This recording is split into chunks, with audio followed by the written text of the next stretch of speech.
So in this demo, we're just going to go over the Eco Dash dashboard, not in detail uh, in that. So basically, there's a good blog article on it. There's a GitHub repository in that and a live demo. Never hurts. Let's go look at the live demo and then we can kind of figure out what is it that we're looking at, that sort of thing. Okay, so this is the live demo. So if you were just to see this page, you might be lost a little bit about what the numbers mean, as far as I can figure out from digging around. Is its visits to what they call eco stations. So we would probably call that here like a return it. But when I look at what they say is an allowable good to be dropped off, it feels more like a transfer station. So there's one of those out in Port Kells, out by where on my side of the Lower Mainland, where people, if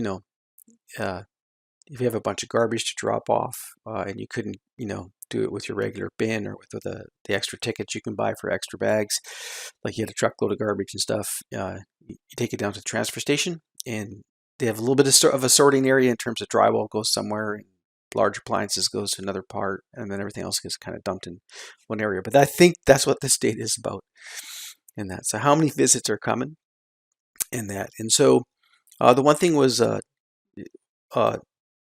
there is a leaflet map here, and there are these like 4 sites, okay? And so I was trying to figure out just how is it tied into the dashboard and that, and they're kind of not tied in at all. So they're more like eye candy and that sort of thing. But what is happening here is when you click on one of these, the bottom chart changed, and so did the pie chart. And so what we're doing is we're kind of restricting the visits for the month of February across multiple years in that. And so that's what's happening. And that gets into this, these are C3 charts. And so this, I believe, yeah, there's a DC filter with cross filter, and that's the tool that's helping us filter these really fast, so that for us it looks like the graph is updating quite quickly in that. And so I can just reset all these. You can see, if you watch the pie chart, you'll see it move around and that sort of thing.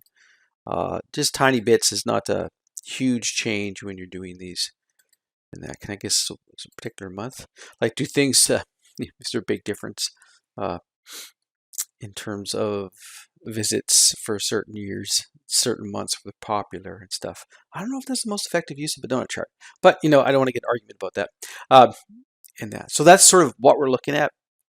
And then, like I said, you might go, well, how's the map work in this? Well, it's just kind of sitting there, just so you know, and that.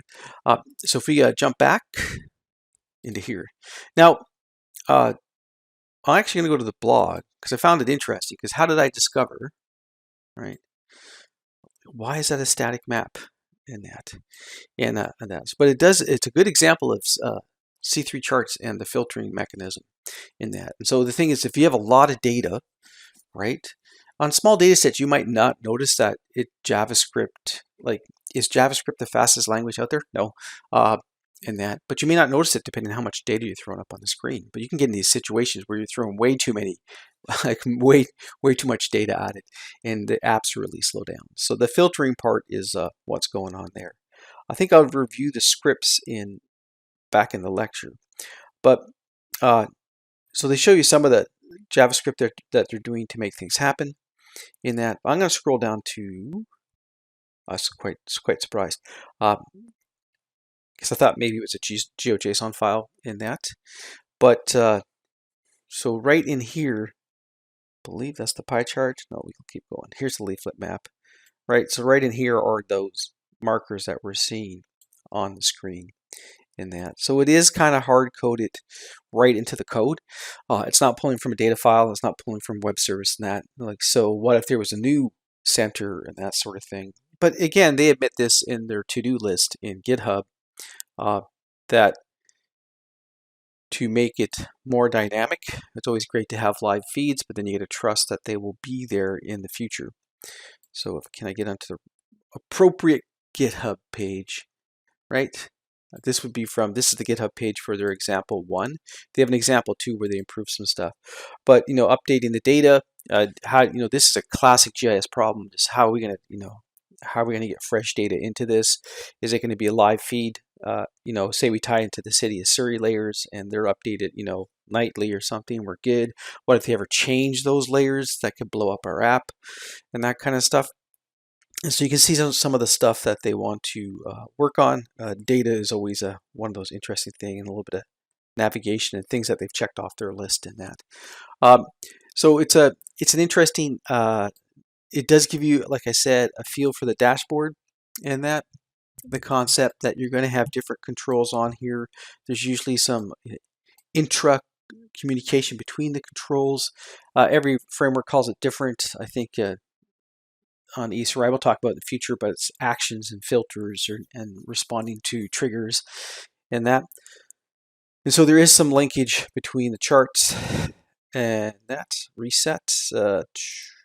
It really feels like this bar chart drives everyone else, but the map, like I said, is kind of static and is off on its own. Just as a nice piece of eye candy, hey, these are where the stations are. And that you can click on them to find out who is that, right? That sort of thing. But that's the extent of this particular dashboard. But I just want to give you a feel, right? So some out-of-the-box libraries that you can cobble together to do a mashup and present a dashboard look and feel. So we'll wrap it there, and that's all for now.